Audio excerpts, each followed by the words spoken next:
And now we can switch to the last presentation of this workshop.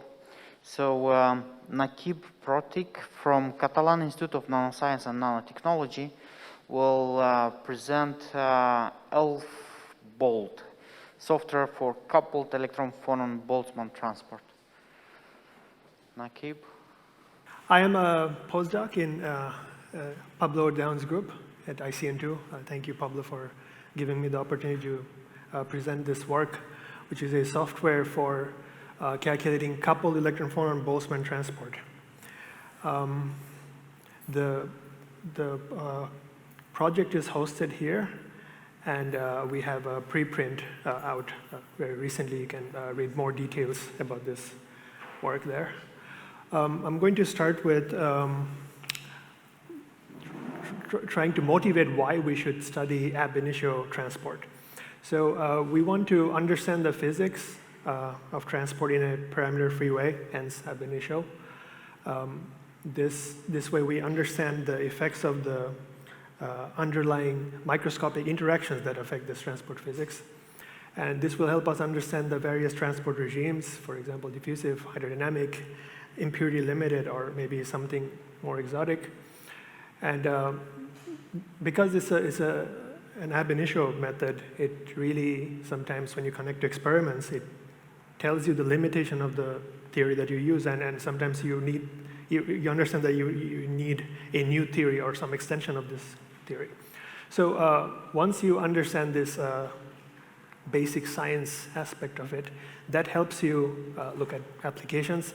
Maybe you're interested in power electronics, you're looking for a material with high carrier mobility. Then understanding this will help you look at the periodic table and pick out candidate materials. You can also do the ab initio calculation to verify. Maybe you're interested in thermoelectricity, maybe you're looking for a high ZT material for heat scavenging applications.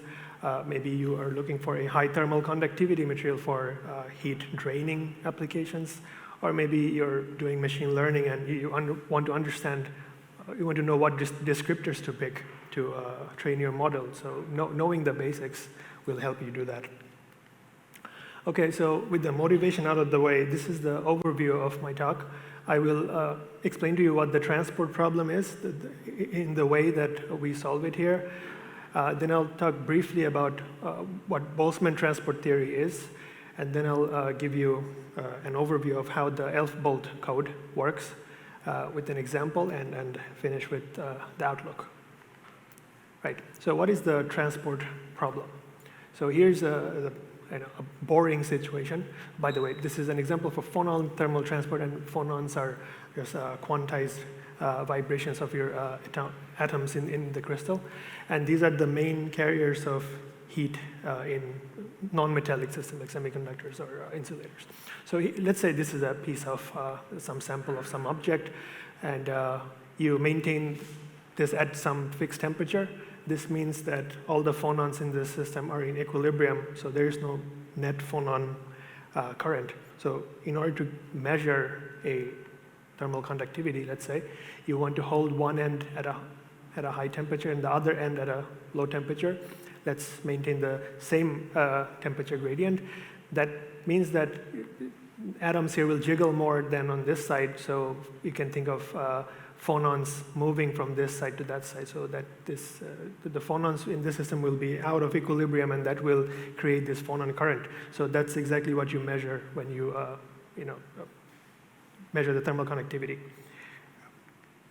Okay, so similarly, for that same example, you can see that electrons also can move from the hot side to the cold side, and cold electrons can go the other way around, and eventually, because it's an open circuit situation, they will separate and create a voltage called the Seebeck voltage. It's a thermoelectric effect.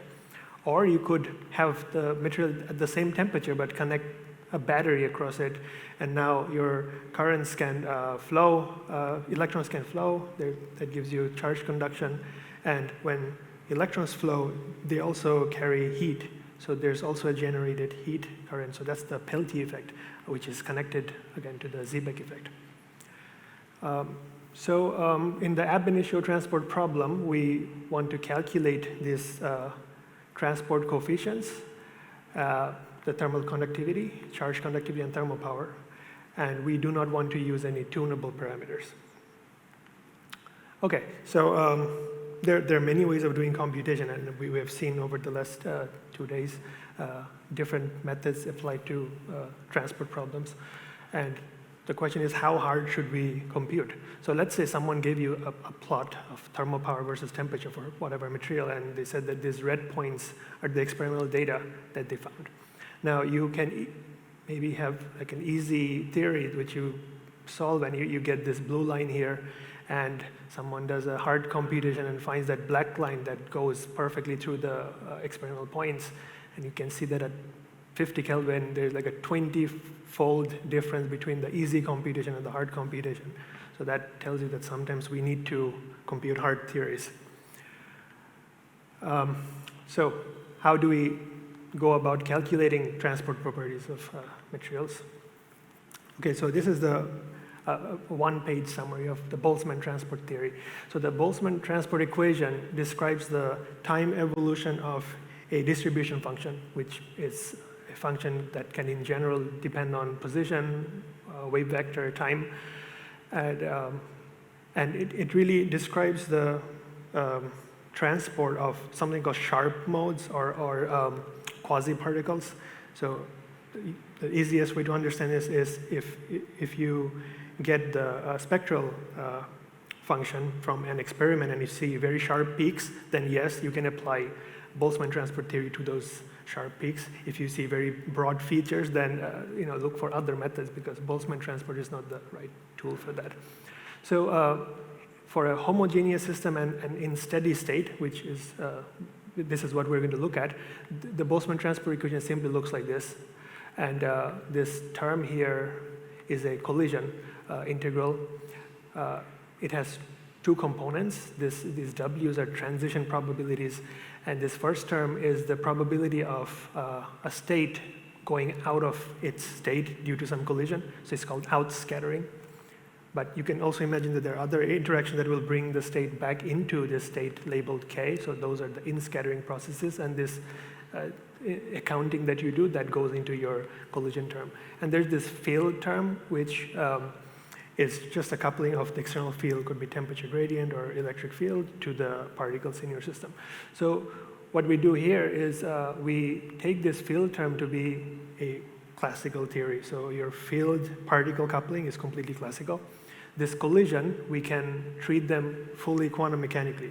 So you have these two sides of the equation, one side classical, the other side quantum, which is why it's called a semi-classical theory. So this is what sets it apart from this NEGF methods, which are like fully quantum transport methods. Okay, so the point of the BT is you solve for this distribution function, and from that you get your transport coefficients. Okay, so there are many approximations that people have used over the last century, I would say. So one simple one is called the RTA, or relaxation time approximation. So this is, I would say, really a phenomenological approach. So it basically says that if you're out of your state, you go back to your ground state exponentially quickly, and that gives you this lifetime. Okay, and this can be defined for every mode labeled by some wave vector or spin or band or whatever you have. Okay, so this, you can actually connect this to something called a energy relaxation rate, which comes from essentially the self-energy of different interactions. So, but it is not really clear and sometimes not appropriate to use this as a momentum relaxation rate, because which enters the transport equations. Okay, so you can do better than this. You can start with this and improve over it by adding back this. By the way, this only takes in the outscattering term, okay? We simply ignored this. If you add this back in, then you can have a better solution, and because it simply has the in-scattering correction. And you can even go beyond that by considering other non-equilibrium effects, which we're going to show here. Okay, so I guess this is all happening in the 1920s or early 1930s. So Felix Bloch, he's basically came up with this approach. It's called the Bloch's assumption. So it says that if you, let's say, want to calculate the transport of electrons, then take phonons to remain in equilibrium. And vice versa, if you want to calculate the transport of phonons, take electrons to remain in equilibrium. Now you can see that there's like an asymmetry here, and it's not clear whether this should work or not. So when you do this, you cannot truly account for the exchange of momentum between these two species that actually go out of equilibrium together. So in other words, you cannot capture something called the drag effect. And oftentimes this will underestimate your transport coefficient, and sometimes very severely. So actually, very promptly, this was questioned by Rudolf Peierls, and he said, no, you need to consider the transport of both. And that gives rise to two effects. One is called the phonon drag. I think this is more popular. This term is more popular than electron drag. So phonon drag essentially means phonons move with the electrons, and this reduces the momentum dissipation of the electrons and boosts the electronic transport coefficients. The other effect is electron drag, where electrons move with the phonons and reduce the momentum dissipation of the phonons, giving a boost to the phonon transport coefficients. And you can see that these two actually cannot really be separated in any meaningful way. They have to kind of go together. So it's better to call it electron-phonon drag. All right, so I guess now we're in the 1950s, mid-1950s. There are already some experimental evidence of this drag effect that cannot be accounted for by this simpler theory. So this guy Herring, his theory became very popular. I think before him it was some Russian people, Gurevich, who gave another theory. But in the English-speaking world, this theory became more popular. Here in this paper, which is a long paper, Converse Herring gives this hydraulic analogy of momentum transfer. So let's say your electronic system is driven out of equilibrium by an applied field, and the electronic system, here the water represents momentum, will move momentum from the electronic system into the phonon system. So this blue box here, that's the phonon system. And in the material he was looking at, electrons predominantly interact with low wave vector phonons. Okay, so this momentum comes into the low wave vector phonons. Some of that momentum will be lost to boundary scattering. Some of them will be moved to higher wave vector phonons because of phonon-phonon interaction, which will mix momentum among the phonons. And some of that momentum will be lost to Umklapp scattering, which are momentum non-conserving interaction among phonons, and impurity scattering and other stuff. But you can see that because the field keeps pumping momentum into the electronic system, there's always some momentum left in the phonon system. So this is what he was trying to get at, that one system is dragging the other along.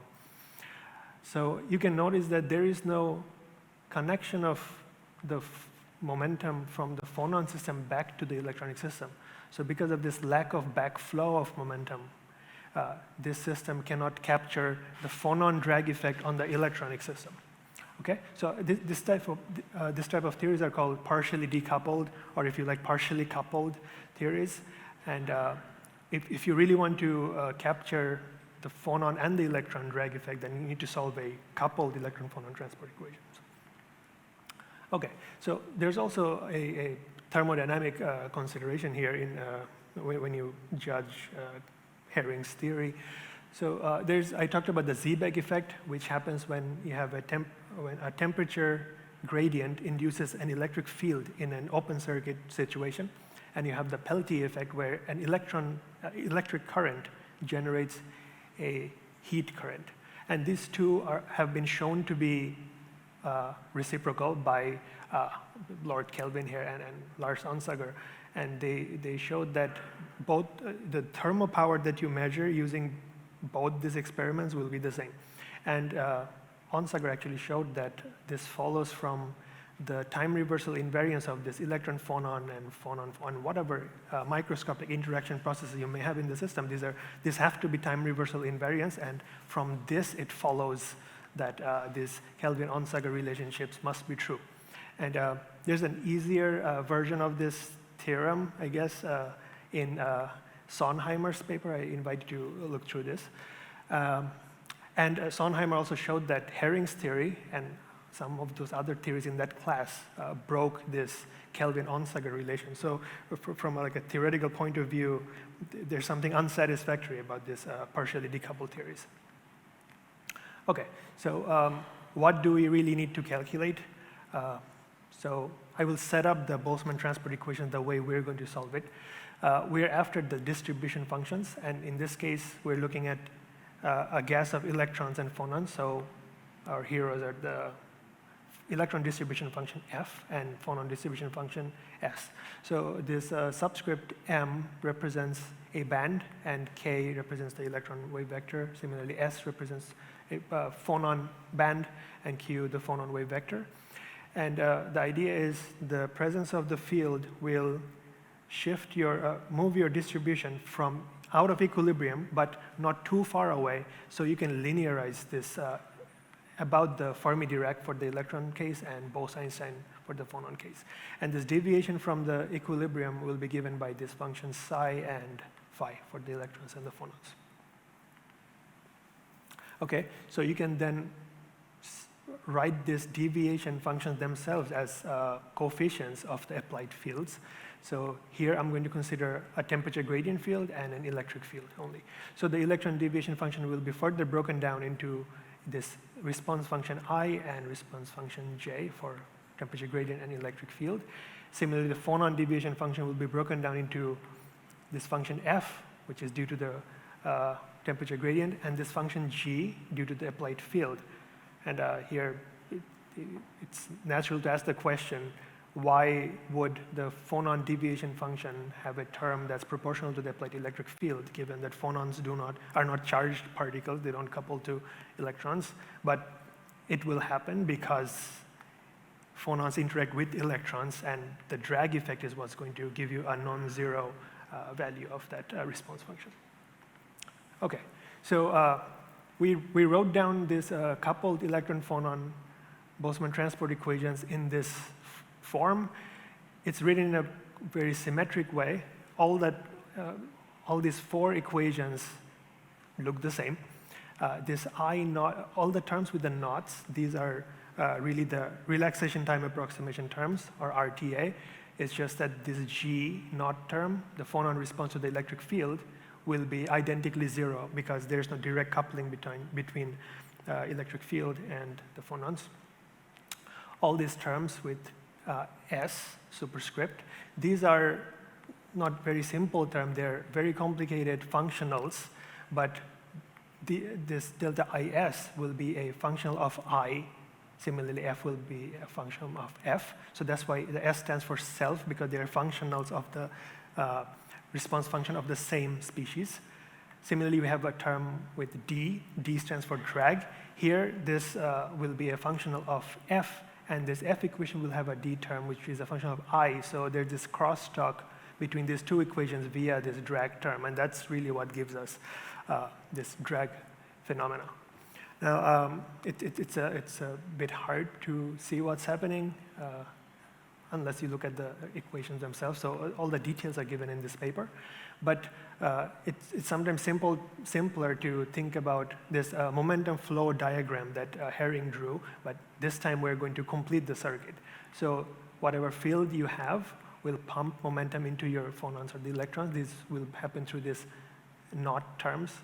This PH, it stands for phonon, and E for electron. So PHE electron will take momentum from the phonon system into the electron system, and EPH scattering will bring the momentum back into the phonon system. So you can have this circulation of momentum between two systems. You can also have dissipative channels like Umklapp scattering and isotope scattering or impurity scattering.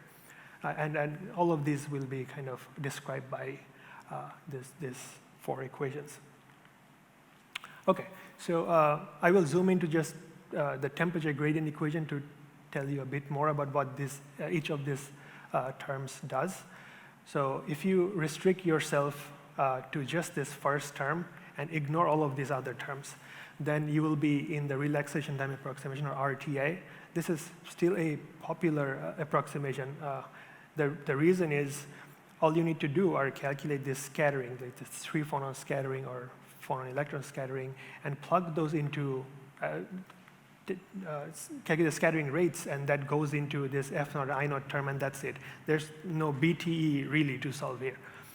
But what you don't get is in scattering correction or drag. Now, you can go one step beyond, and I think right now it's like almost a standard these days to go to at least this second level. Here you add the in scattering corrections. For the electron transport, you can look at a code like EPW or more recently Perturbo. These will solve this decoupled electron BT for you. And for the phonons, you can look at Cheng BT, Elma BT, Phono 3 and there are many other codes that will calculate the BT at this level for you. But you still don't have any way of connecting these two equations separately, so you don't have any drag. Now, if you then add these last terms, now these two equations are completely coupled. And to my knowledge, ours is the only code that can solve this coupled set of equations at this level. So this code, ELPHBOLT, which is short for electron-phonon Boltzmann transport, it also gives you the simpler solution that I showed in the previous two slides, and also in a very efficient way. Okay, so how does ELPHBOLT work? This is the simplified workflow of ELPHBOLT. This is a transport code, so you first need to do a bunch of DFT calculations. We right now interface with Quantum Espresso for DFT and density function perturbation theory, DFPT calculations, which will give us the second order force constants.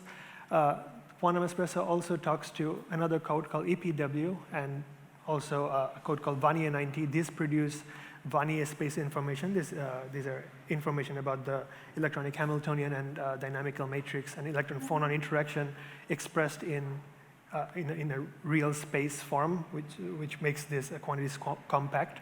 So we read those in also. We also connect to a code called third order pi, which builds supercells with displacements and calculates the third order force constant. And you can read all of this into ELPHBOLT. And then you provide an input file from the user, and ELPHBOLT does all of its calculations and gives you all the thermal and charge conductivity, thermopower, etc. Okay. So there's a philosophy behind this code. So this is well known. It's KISS principle, or keep it simple, stupid. Some people replace stupid with silly or soldier. And the idea is we want to do just one thing and do that one thing well. And we want to also prioritize speed, but also think about readability, maintainability, and extensibility. So that brings us to kind of this overview page of the code. So it has the 7 derived types, so numerics, crystal, symmetry, EPW, Vannier, electron, phonon, and BTE. And the names are suggestive of what these derived types are. So you can think of derived types as classes in C++ or Python parlance. Okay, so all of these will contain their own variables and procedures, some public, some private. So it's not fully object-oriented, but there's some concepts of object-oriented programming here. There will be other modules containing procedures that can take in these derived type objects and or members of it. But we strictly use the intent keyword of Fortran to give strict read-write access to these different procedures. And we only have immutable parameters that are globally accessible from one file. Okay, so one cool thing about this code is it uses coarrays for parallelization. Coarrays is a pretty new concept, and there are just a handful of languages that use this. So it's something called the partition global address space programming. I won't go into the details of this here, but it is kind of like message passing interface or MPI, but with very convenient access to data that reside in other images or process in MPI language via the use of these square brackets. And this has been part of the Fortran standard since 2018, but we use the 2008, but we use the more recent 2018 standard, which has further collective summation techniques and stuff like that.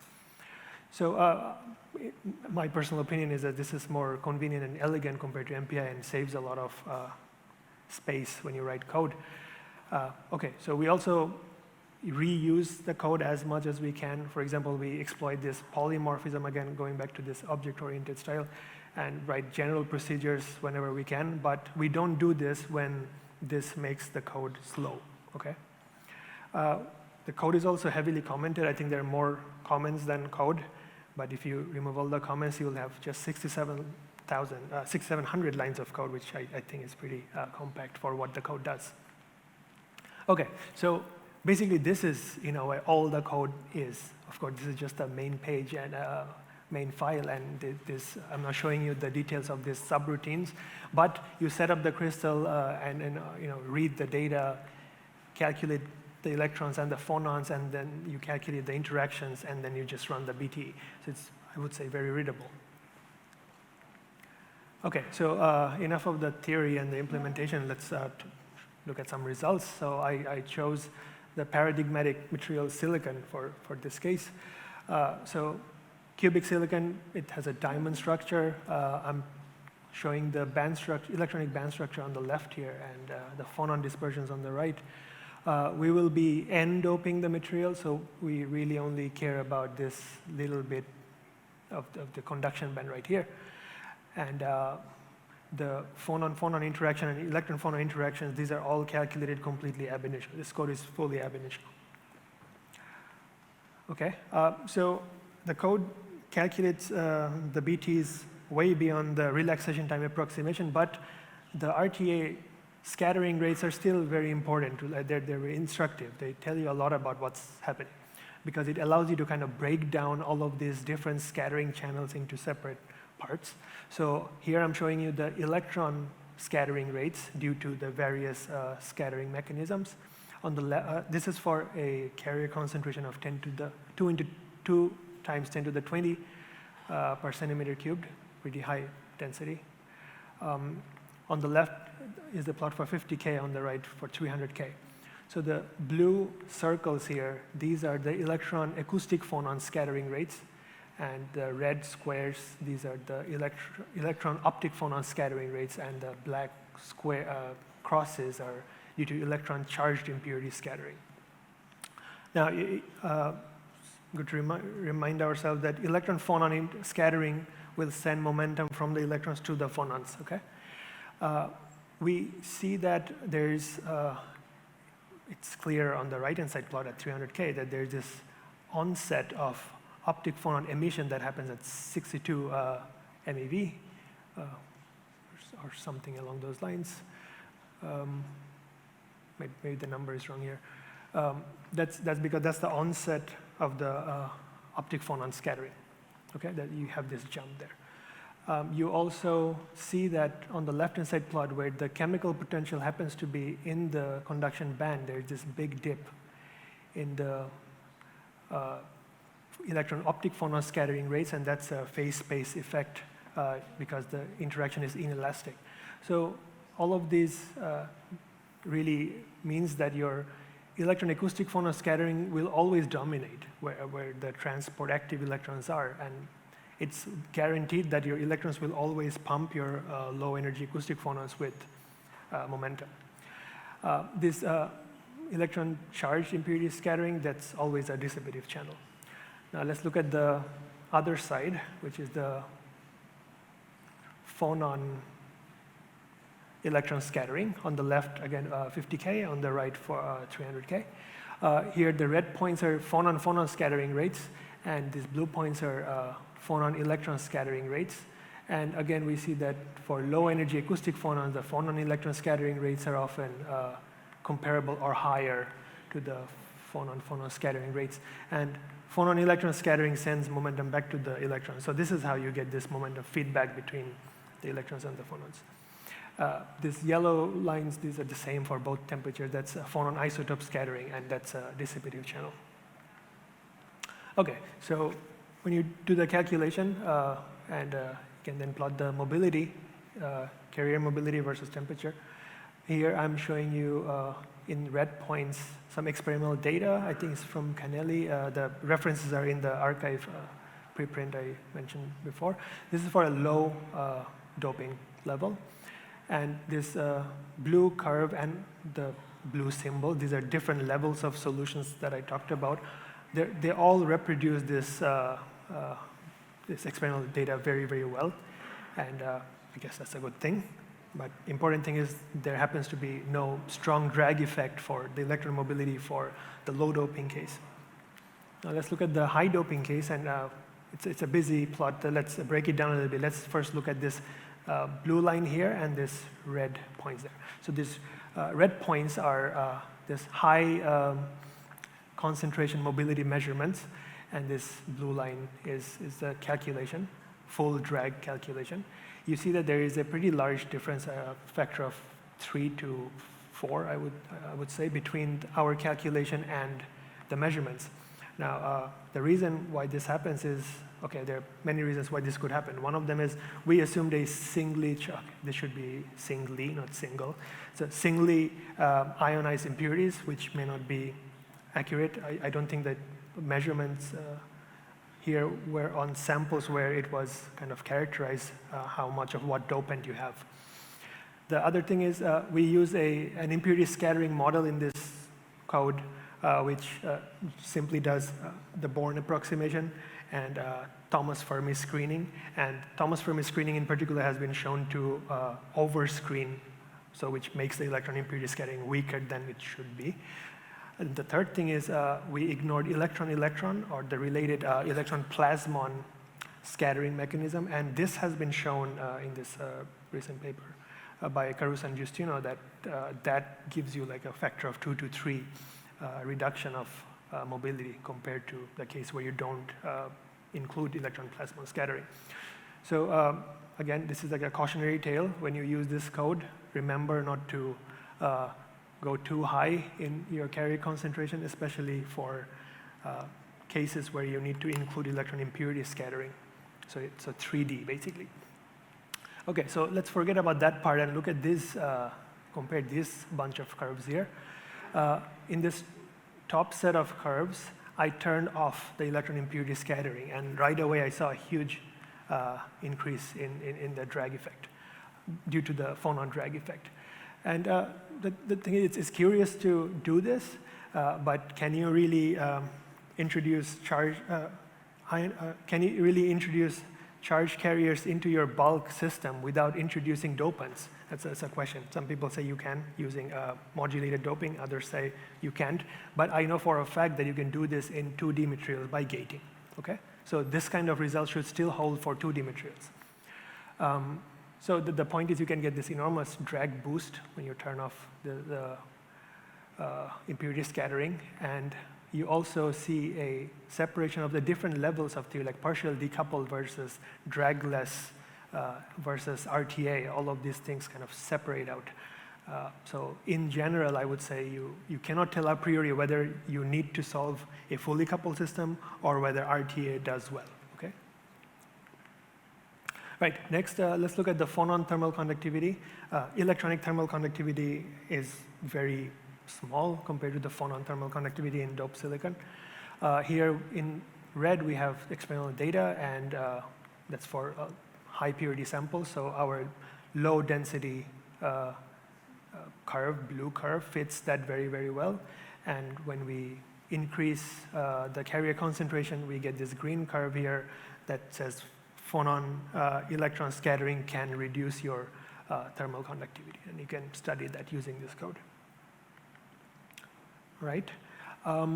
Okay, so before I talk about the Thermopower, I want to talk about these two pictures of Thermopower. On the left is the Seebeck picture, on the right the Peltier picture. So in the Seebeck picture, you hold a temperature gradient across your sample in open circuit condition. There is a transient period when the charge carriers will separate, and at some point you're going to have a steady state where the separation of the charge carriers will create a field which will prevent further separation of charge carriers.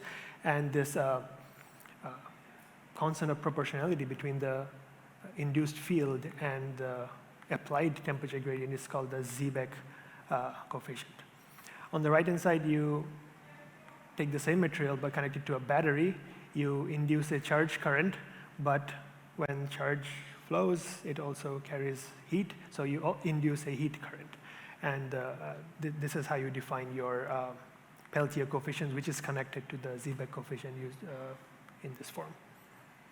Okay, so I'm going to now show you the thermopower in silicon in the Peltier picture for this low and high concentration cases. We just basically match the concentration that we found in these data points from Gebale and Hall.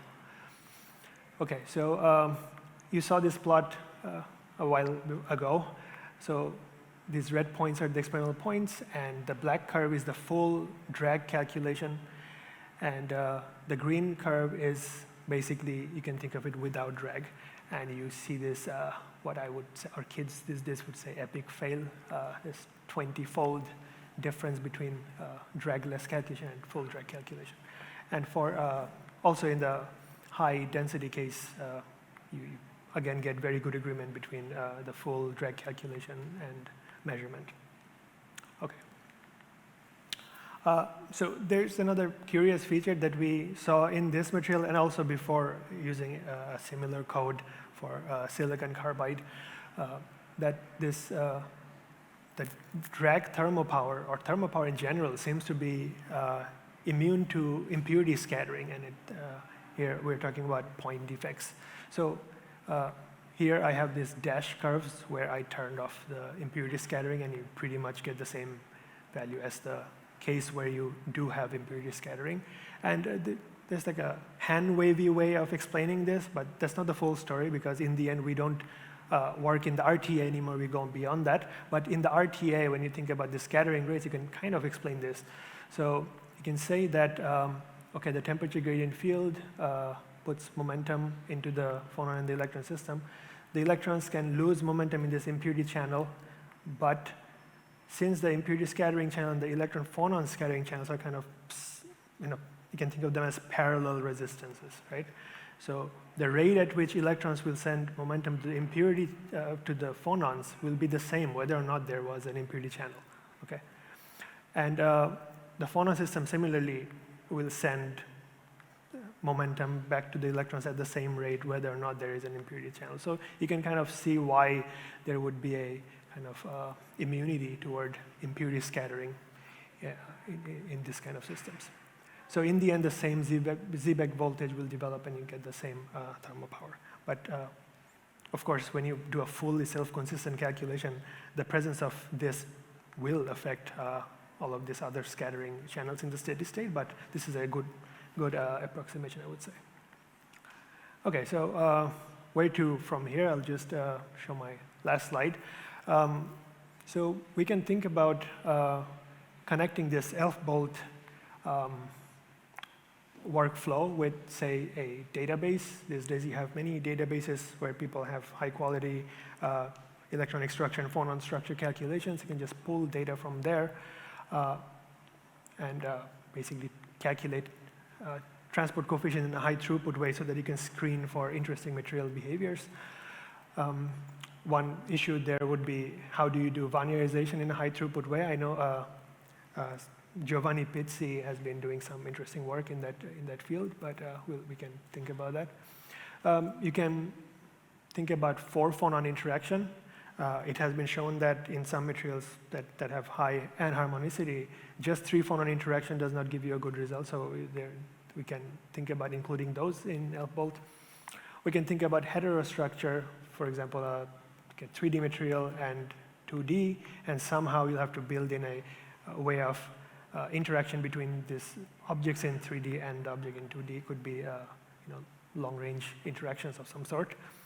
You can think about electron-electron interaction, which is something that's more complicated than it sounds, because it introduces the problem of how do you handle dynamical screening and plasmons and stuff like that, but that's something that can be done. And there's also electron impurity and phonon impurity scattering going beyond Born approximation, where you kind of do this kind of infinite order diagrammatics to get a better characterization of your impurity scattering. So I will stop there, and thank you all for being here, and if you have questions, I can take them.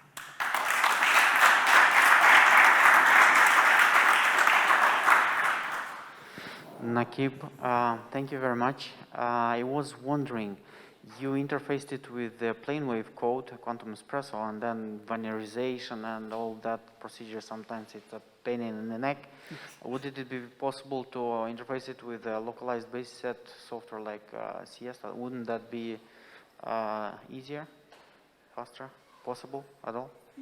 Well, yeah, in principle, I would say it is definitely possible. The way we do it now is it's simply because the technology for electron-phonon interaction exists through the EPW code, and I'm familiar with it, so that was the shortest way to getting this code to work. But the transport side of it does not really depend. It's kind of loosely coupled to that interaction calculation. So it's modularized in that way, so you can really switch out the linearized method with some other kind of localized orbital method or other stuff to basically replace that part of the code with something else. Yeah, it's possible. And I completely agree that electric field has quite an influence on the phonons. When we calculate the phonons on the applied electric field, we see quite some frequency change in the mode. So, more questions? Yeah, just a comment on your question. So actually, he's working on developing a linear response theory or code for Siesta. So that should be coming sometime soon, I guess.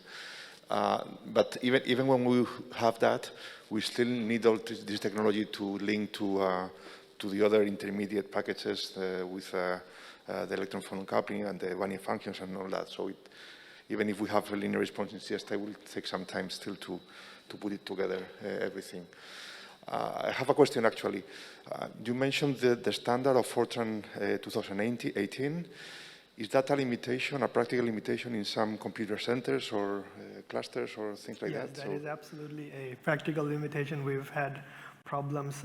So you can easily port this to any cluster that has the GCC compiler set. But with Intel, it has been a problem because often this clusters don't have the most recent Intel compiler set. Only the most recent Intel compiler set will really agree with the 2018 standard that we are using. So it has been a problem. But on the other hand, I think that if a lot of people use this, they will put in requests to these centers, and maybe that will push the thing in the right direction, I guess, correct direction. Sometimes Intel has bugs in the last versions. I mean, the most advanced features don't work. Right. Yeah. But Intel happens to be faster than GCC, and that's what I've noticed, at least for this calculation, that's the case. I have another question about what next, the last part that you present. So, okay, forget about the computational effort, but so do you think that it's possible to extend this also to the system that we discussed this morning? So amorphous or in general highly disordered system, so we have no Q, no K. So is the theory holding in any way also for these systems? Do you think this is feasible, at least from the on the paper? Right? Yeah, that's a good question. Actually, yesterday someone, I forget who it was, gave a talk where they had this quantum transport approach, and they had a coupled electron-phonon components, and it's exactly what this is, but in, I guess, real space. And here we use this because we're envisioning that you have a large enough sample, so you can imagine infinite sample size in the calculation and just add in some kind of boundary scattering term to break the infinite lattice symmetry. But in principle, you can have a real space term in the BT, and then you can think about having geometries where real space effects will be captured in exactly the same manner. I think it's possible, but again, if you have real space terms here, then the dimensionality of the problem becomes very large. Maybe in 2D it might be possible. In 3D, let's see. I think there's a code called ALMA BTE where from Natalio Mingo's group, and they have the provision for just phonon BTE, but they have a real space term there also, and they mentioned that it's quite difficult to calculate. Do we have more questions? Well, let's thank our speaker again.